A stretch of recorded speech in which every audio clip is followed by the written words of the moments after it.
Welcome back to my channel. आज की इस वीडियो में हम लोग पढ़ने वाले हैं क्लास 6 हिस्ट्री का एक चैप्टर जिसका नाम है द ग्रेट प्रीचर्स। ये चैप्टर थोड़ा सा लेंदी है और इसमें काफ़ी ज़्यादा टेक्निकल से टर्म्स लगते हैं, but they are very easy if you understand the concept कि वो वर्ड कैसे डिराइव हुआ है। उसको ब्रेक डाउन करके पढ़ोगे तो आसानी से समझ में आ जाएगा। So in this video we are going to cover this chapter line by line, और जितना भी आपकी बुक में दिया गया है in all of that in a very easy explanation. So without wasting any time, let's get started.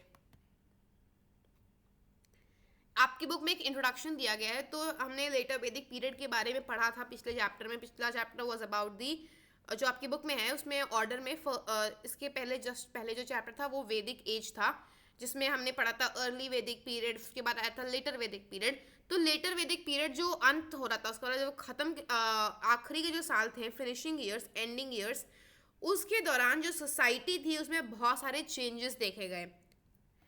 कौन कौन से चेंजेस थे? ये फर्स्ट चेंज था कि जो कास्ट सिस्टम है वो बहुत ज़्यादा रिजिड हो गया था। मतलब ऐसा नहीं, बहुत डिफिकल्ट था कि आप एक कास्ट में पैदा हुए हो, आप दूसरी कास्ट में कन्वर्ट कर जाओ या ट्रांसफर हो जाओ। ठीक है, जो ब्राह्मण्स थे वो मोस्ट इम्पॉर्टेंट क्लास बन गए।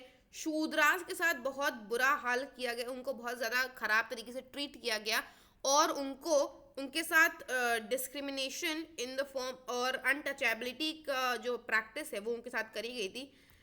अनटचेबिलिटी इज़ बेसिकली लाइक किसी को कहीं अच्छी सीक्रेट प्लेस पे एंटर ना करने देना because of the background of the person, या उसको कोई चीज़ जो बाकियों के लिए अलाउड है वो इस इंसान को अलाउ ना करना only because that person belongs to a different background than the others.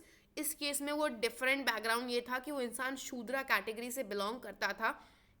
शूद्रा जो एक क्लास थी वो लोअर मोस्ट क्लास थी, इनका बहुत बुरा ट्रीट करते थे, और इनको जो शूद्रास थे उस वक्त पे उनको मंदिर एंटर करने का परमिशन नहीं थी, वो अलाउ नहीं था उनको।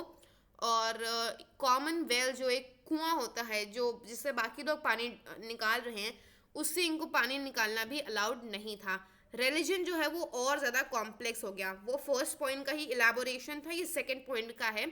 जो रिलीजन है ये वक्त के साथ साथ जब लेटर वैदिक पीरियड खत्म होने वाला था तब ऐसा हुआ कि जो रिचुअल्स थे वो और ज़्यादा एलाबोरेट हो गए। एनिमल सैक्रिफाइसेस हर ओकेजन पे परफॉर्म करने जाने लगे और बहुत ज़्यादा कॉम्प्लेक्स और एक्सपेंसिव भी हो गए, क्योंकि अब देखो कॉम्प्लेक्स और एक्सपेंसिव है तो जो थोड़ा जो मिडिल क्लास के लोग हैं उनके लिए उसको लाइक प्रैक्टिस करना ईजी नहीं था। इसलिए लिखा गया यहाँ पे कि difficult to practice. Elaborate rituals होने लगे, एनिमल सैक्रिफाइसेस यानी जो जानवर है उनकी बलि देना, ये लगभग हर ओकेजन के लिए, हर फेस्टिवल के लिए ये चीज़ इन्होंने परफॉर्म करना शुरू करी। इससे क्या हुआ कि फाइनेंशियल हार्डशिप्स यानी फाइनेंशियल प्रॉब्लम्स देखने को मिली कॉमन लोगों को। जो लैंग्वेज मोस्टली रिचुअल्स और सैक्रिफाइसेस के लिए यूज़ करी जाती थी वो संस्कृत थी। ये थर्ड पॉइंट है। ठीक है, अब संस्कृत के साथ प्रॉब्लम ये थी कि although it is considered a very secret language, लेकिन जो लोग हैं, काफ़ी ज़्यादा लोग जो कॉमन पीपल हैं वो उसे अंडरस्टैंड नहीं कर पाते हैं। ठीक है, तो जो शास्त्र हैं, जो रिलीजियस बुक्स हैं उसमें क्या लिखा है उनको वो नहीं समझ में आता। जो पूजा पाठ के दौरान जो यज्ञ में जो मंत्र पढ़े जा रहे हैं वो उन्हें समझ में नहीं आ रहा। तो इवेंचुअली उनका जो ब्रेन है it will not function properly, it will not function up to its 100% potential, कि प्रॉपरली जैसा होना चाहिए सब कुछ वैसा नहीं होगा और उनका मन नहीं करेगा उसे करने का। सम पीपल जो हैं दे बिकेम डिससेटिस्फाइड विद ऐसी कंडीशन जो मैंने अभी आपको बताई, जो तीन मैंने आपको बताया रीजंस क्या क्या चेंजेस दिखाई दिए। और जो ये लोग थे इन्होंने ये बिलीफ इनका था कि एक ट्रुथफुल ज़िंदगी गुजारना बहुत ज़्यादा इम्पॉर्टेंट था रिचुअल्स और सैक्रिफाइसेस को प्रैक्टिस करने से। गौतम बुद्ध और वर्धमान महावीरा ऐसे दो थिंकर्स थे, इन्होंने रिफॉर्म मूवमेंट्स को स्टार्ट किया ताकि जो भी सोसाइटी में ईविल प्रैक्टिसेस हैं उससे छुटकारा पाया जा सके, to get rid of the evil practices. इनकी जो टीचिंग्स हैं उन्होंने बुद्धिज़्म और जैनिज़्म को राइज दिया। तो जो गौतम बुद्ध थे इन्होंने बुद्धिज़्म को फाइंड किया था, he is the founder of Buddhism. And Vardhaman Mahavira जो है इन्होंने जैनिज्म को फाइंड किया था। Early life Gautam Buddha. गौतम बुद्ध एक क्षत्रिय प्रिंस थे। इनका जो जन्म था, इनका जन्म जब हुआ था तो इनका नाम रखा गया था सिद्धार्थ। इनका जन्म हुआ था 563 BCE एट लुम्बिनी। लुम्बिनी नाम एक जगह थी, वहां पे इनका जन्म हुआ था। फिर इनकी शादी हो गई और इनका एक बच्चा भी हुआ। एक लेजेंड के अनुसार सिद्धार्थ ने 4 साइट्स देखी जिसने इनका जिंदगी की तरफ नजरिया ही बदल दिया। कौन सी 4 साइट्स थी? इन 4 साइट्स को एक नाम दिया जाता है द 4 ग्रेट साइट्स। कौन कौन सी साइट्स थी, कौन कौन से दृश्य थे? एक तरह से old man, sick man, a dead body and an ascetic. जो फर्स्ट 3 साइट्स थी उन्होंने सिद्धार्थ को यह रियलाइज कराया कि दुनिया सफरिंग से यानी प्रॉब्लम से और जो इंसान झेल रहा होता है इन सब चीज़ों से भरी हुई है, दुख से भरी हुई है। लेकिन जो 4th साइट है एसेटिक की, उस जो एसेटिक था वो आसपास का जो उसका दर्द था, जो पेन था, उससे अनअफेक्टेड दिख रहा था। इस वजह से सिद्धार्थ को रियलाइज हुआ कि जो एक इंसान का जो दुख है, जो सफरिंग है, उसे कम करने का एक तरीका है और वो एक तरीका था साधु की तरह just be unaffected by the pain that is going around you. उन्होंने अपना घर छोड़ दिया और वो एक एसेटिक बन गए। उन्होंने 6 साल तक वो ऐसे ही वॉन्डर करते रहे, ऐसे इधर उधर जाते रहे, घूमते रहे। घूमना इन द सेंस मतलब मजे से नहीं घूम रहे थे, ऐसे ही घूम रहे थे, भटक रहे थे। वन डे एक दिन ऐसा हुआ कि वो एक पीपल ट्री के नीचे बैठ गए और वो पीपल ट्री गाया में लोकेटेड थी। बोध गया, आपने शायद नाम भी सुना हो। तो गाया में वो ट्री लोकेटेड थी और उसके नीचे पीपल ट्री थी, उसके नीचे वो बैठ गए और वो मेडिटेट करने लगे। वहीं पे वो बैठे रहे और 49th डे को उनको सुप्रीम नॉलेज का ज्ञात हो गया, उनको सुप्रीम नॉलेज मिल गई। उनको अपनी नहीं मतलब जो भी जिंदगी की प्रॉब्लम्स थी उसका आंसर मिल गया और इस वजह से उनका नाम पड़ गया Buddha the enlightened one. People tree जिसके अंडर वो बैठे थे, उनको जिसके अंडर उनको सुप्रीम नॉलेज मिली थी, उसका नाम पड़ गया ट्री ऑफ विजडम और बोधि वृक्ष। बुद्धा उसके बाद डियर पार्क गए एट सारनाथ नियर वाराणसी और उन्होंने वहाँ पे अपनी फर्स्ट सेरेमन डिलीवर करी। और जो ये इवेंट है कि बुद्धा गए डियर पार्क और सारनाथ में और उन्होंने अपना फर्स्ट सेरेमन डिलीवर किया, इस जो इवेंट है, इस इवेंट को एक नाम दिया जाता है जिसका नाम है धर्म चक्र प्रवर्तन। स्पेलिंग का ध्यान रखना। धर्म चक्र प्रवर्तन का मतलब है धर्म इज योर रिलीजन, चक्र इज अ व्हील, प्रवर्तन मतलब कोई चेंज होना या कुछ सेट होना। तो बेसिकली धर्म चक्र प्रवर्तन का मतलब होता है setting in the motion the wheel of धर्म। ठीक। और जो ये धर्म चक्र प्रवर्तन है, बुद्धा की लाइफ में एक ये भी टर्म दिया जाता है द ग्रेट रिनाउंसिएशन। ये आपकी बुक में नहीं है but if you want you can search on that also. Buddha ने क्या किया, वो अपना जो मैसेज था वो एक तरफ से दूसरी तरफ जाके उन्होंने बहुत ज़्यादा फैलाने की कोशिश करी और फैलाने में वो काफ़ी सफल भी रहे। 483 BCE में 80 साल की उम्र में बुद्धा की डेथ हो गई कुशीनगर में, उत्तर प्रदेश में। मेन प्रिंसिपल्स ऑफ बुद्धिज्म जो है वो 4 नोबल ट्रुथ्स और 8 फोल्ड पाथ में आते हैं। 8 फोल्ड पाथ को अष्टांगिका मार्ग भी कहते हैं और इसका दूसरा नाम होता है द मिडिल पाथ। इसको हम बीच का रास्ता कहते हैं क्योंकि ना ही इसमें एक्सट्रीम सेवियर पेनेंस है और ना ही न्यूट्रलिटी है। ठीक है। तो 4 नोबल ट्रुथ्स कौन कौन से हैं? जो दुनिया है वो सफरिंग से भरी हुई है।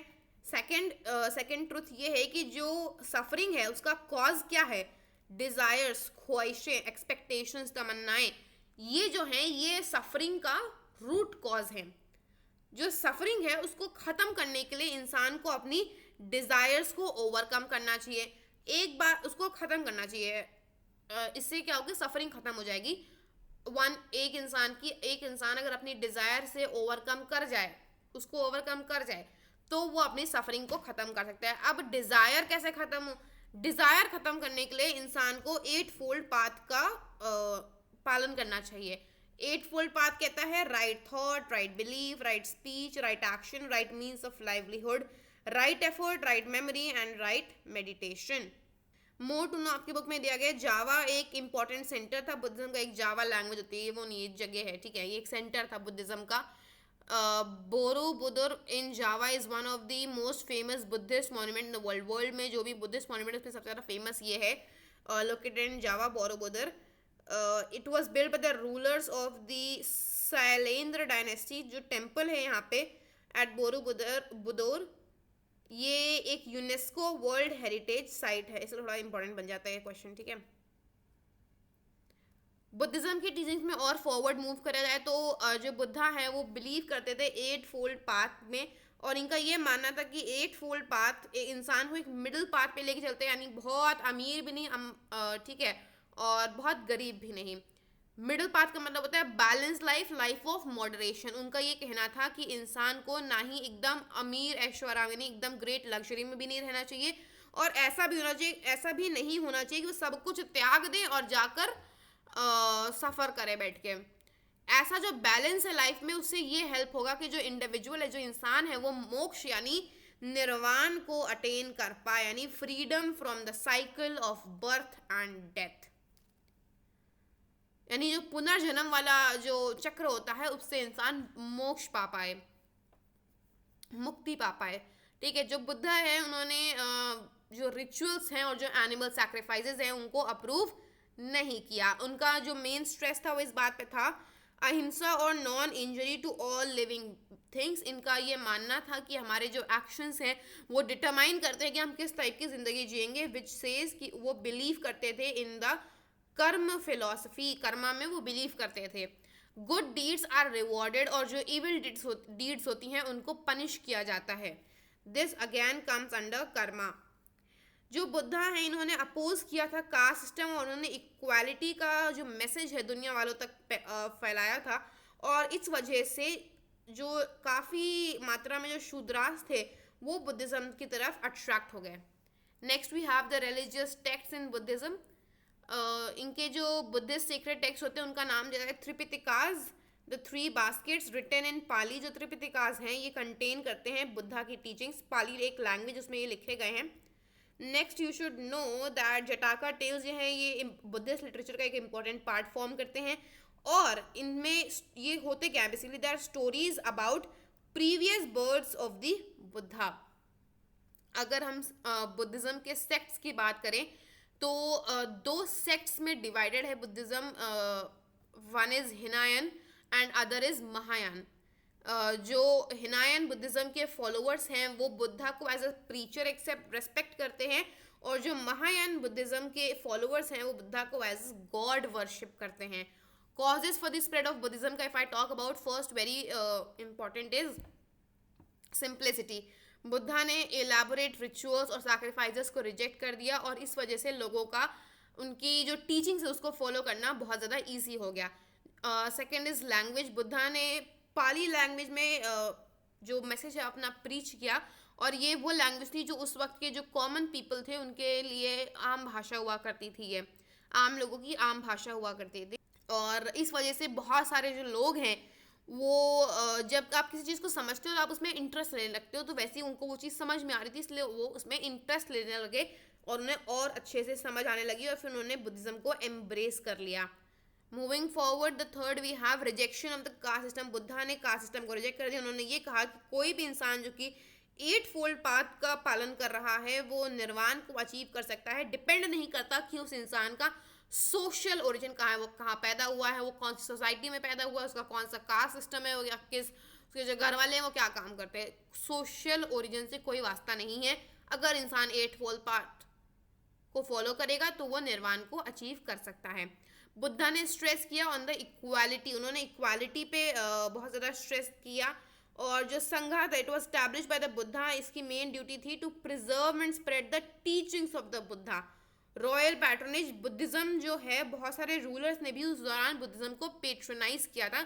अ few of them were Bimbisara and Ajatashatru, ये थे मौर्यन डायनेस्टी के rulers.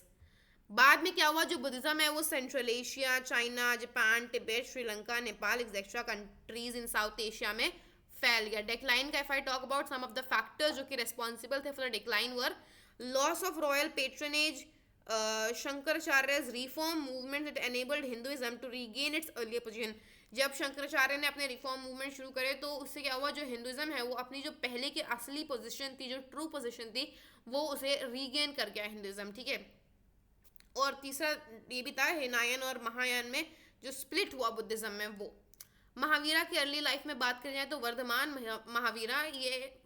Mahavir was the greatest saint Jainism religion के। जैन्स ये मानते हैं कि महावीर जो थे वो देखो, जो जैनिज्म में टीचर्स होते हैं उनका हम नाम देते हैं तीर्थांकराज, ठीक।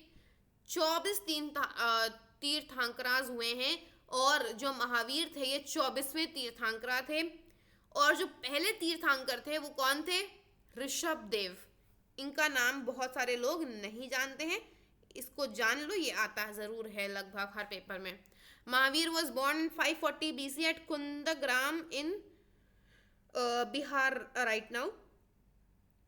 इनका जन्म एक बहुत रॉयल फैमिली में हुआ था, जस्ट लाइक गौतम बुद्ध। और फिर at the age of 30 Mahavir ने अपना घर छोड़ दिया और नॉलेज के सर्च में एक जगह से दूसरी जगह तक वॉन्डर करते रहे, भटकते रहे। फिर 12 साल के मेडिटेशन के बाद महावीर को सुप्रीम नॉलेज का प्राप्ति हो गई और इन्होंने इस नॉलेज के थ्रू मिजरी और हैप्पीनेस दोनों पर विजय पा ली और इनको नाम दिया गया जिना और द ग्रेट कॉन्करर। इनके जो फॉलोअर्स हैं उनको नाम दिया जाता है जेन्स। महावीर एक जगह से दूसरी जगह अपना मैसेज फैलाते हुए ट्रैवल करे और 468 BCE में इनकी डेथ हो गई Pawapuri near Rajgir in Bihar at the age of 72। 70 teachings की बात करी जाए तो महावीर जो थे ये भी गौतम बुद्ध की तरह रिचुअल्स और एनिमल सैक्रिफाइसेस के अगेंस्ट थे। इनका ये मानना था कि हर जीवित इंसान की, हर जीवित चीज़ की एक रूह होती है, सोल होती है, आत्मा होती है।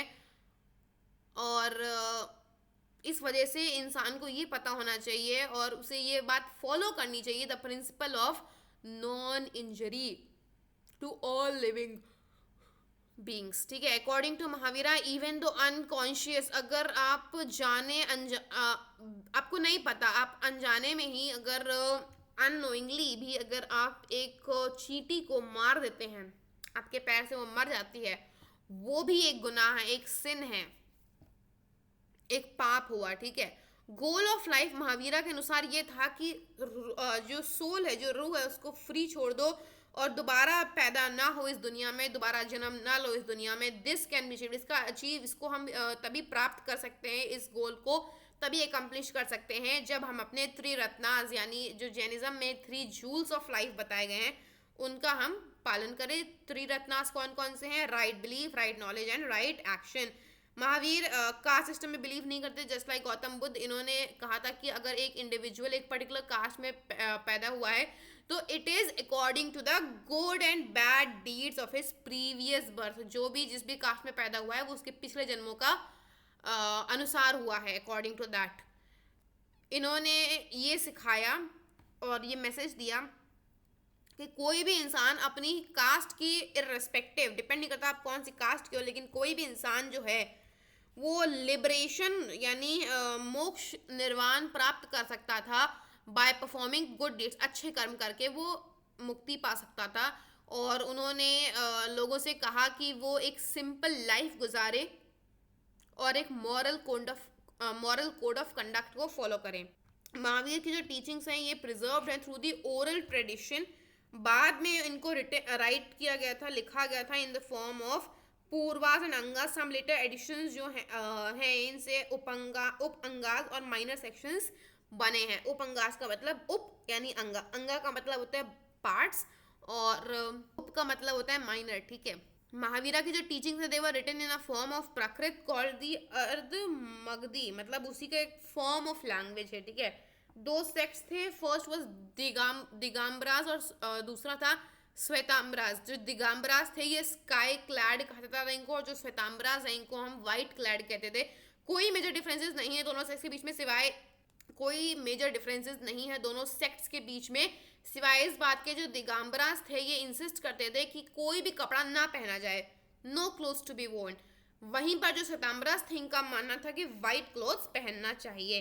दिगंबरास जो है ये सदर्न इंडिया में कन्फाइंड है। जो श्वेतांबरास थे ये राजस्थान और गुजरात तक फैल गए और वहाँ पे सेटल कर गए। कॉजेज फॉर स्प्रेड की बात करी जाए तो फर्स्ट वाज लैंग्वेज। महावीर जो थे ये प्राकृत लैंग्वेज में अपना मैसेज प्रीच करते थे, और ये जो लैंग्वेज थी ये कॉमन पीपल की लैंग्वेज थी। इन्होंने भी कास्ट सिस्टम को रिजेक्ट कर दिया था। महावीर बिलीव करते थे in the equality of all human beings, और इस वजह से काफ़ी सारे फॉलोअर्स अट्रैक्ट हुए, specially a large number of Shudras, क्योंकि सबसे ज़्यादा मैक्सिमम डिस्क्रिमिनेशन उनके साथ ही किया जाता था।